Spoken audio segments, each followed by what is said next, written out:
Ooh, come on, check this out. Be careful with that! Pretty sweet, right? Yeah, it's a Klingon bat. I don't know. I'm not a scientist. It doesn't matter. Shut up. I got it from an old guy with an iPad. Lower Decks' first season was absolutely packed with throwbacks and references to past events, individuals, and locations from the franchise's illustrious history. The Cerritos crew was thrown in a familiar atmosphere following the events of Star Trek: The Next Generation, but with the adjustments that you'd expect from a new show. However, the numerous references that appear in each episode are what initially piqued the interest of fans and led them to become early admirers of the series. Join me as I take you through the top 10 moments from Lower Decks Season 1. Number 10. The Second Contact. The opening episode of the series immediately establishes that this isn't your standard Star Trek. Mariner swings a bat'leth around drunkenly till she lands it in Boimler's leg. The show had a shaky start, but it does establish hitherto unseen parts of the Starfleet. The Lower Decks approach pays off handsomely, especially on a ship like the Cerritos, which is a very unsexy ship doing pretty basic tasks after the fleet's main guns have done their thing. Number 9. The Dynamics of the Crew. The second episode of the series, Envoys, gives out the first clue that things aren't going to be easy in the time to come. The pilot episode introduces a key piece of Trek lore, but the second chapter of the series focuses on the crew of the U.S.S. Cerritos' human dynamics. Boimler becomes so envious of Mariner's abilities as a budding Starfleet officer that he quits his engineering job to look for another. It's not a good look for either of them. Mariner's unlikely persona is accentuated, and Boimler's comes out as a bit buffoonish. Number 8. The conflict between Boimler and Mariner. Lower Decks characters may not act exactly like the Starfleet of previous Star Treks, but the show delves into character dynamics in a way that few other Trek shows have. The episode Temporal Edict delves more into the simmering tensions between Boimler and Mariner as they strive to keep up with the ship's new work schedule. Fans of drama and tension may find it strange to see it in an animated series, but it's abundant in this one. Number 7. The Envious Episode. Cupid's Errant Arrow, the 5th episode of the series, seems to be based on the theme of jealousy. However, the roles are flipped this time around. Mariner is envious of Boimler's new girlfriend.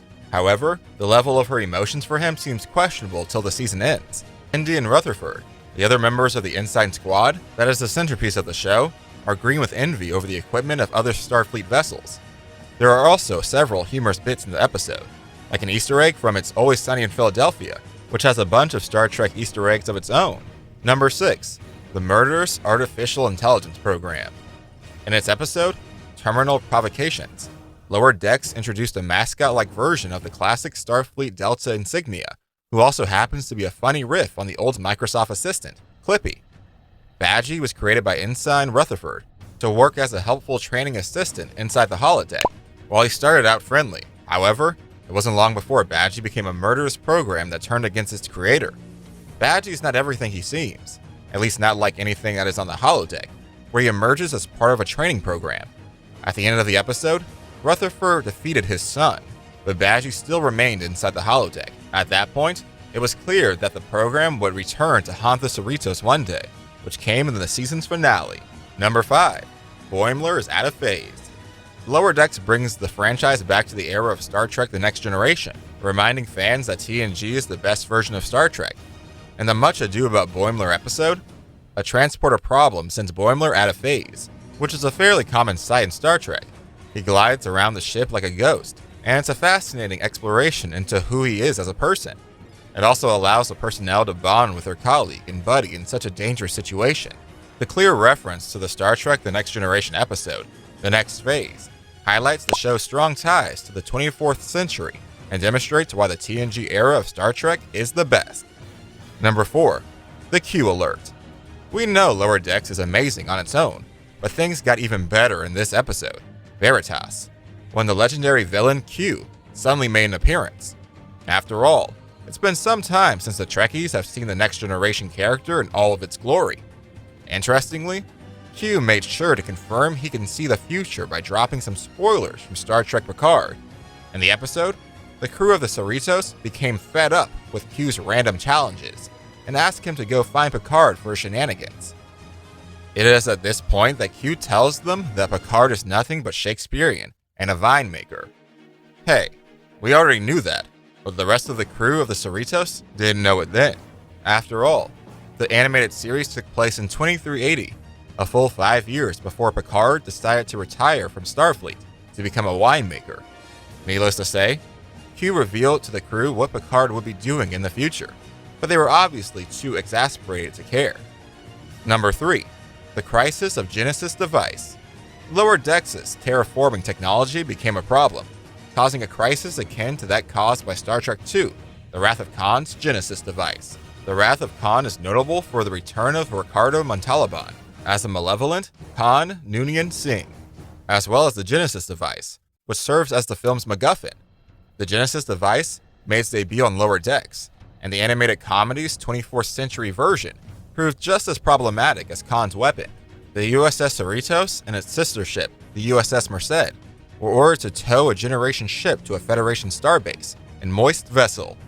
The Generation ship was home to a long-dead alien culture that has now been preserved in cryogenic tubes. Moreover, the Generation ship also had organic terraforming technology, which turned out to be just as deadly as the Genesis device had been a century before.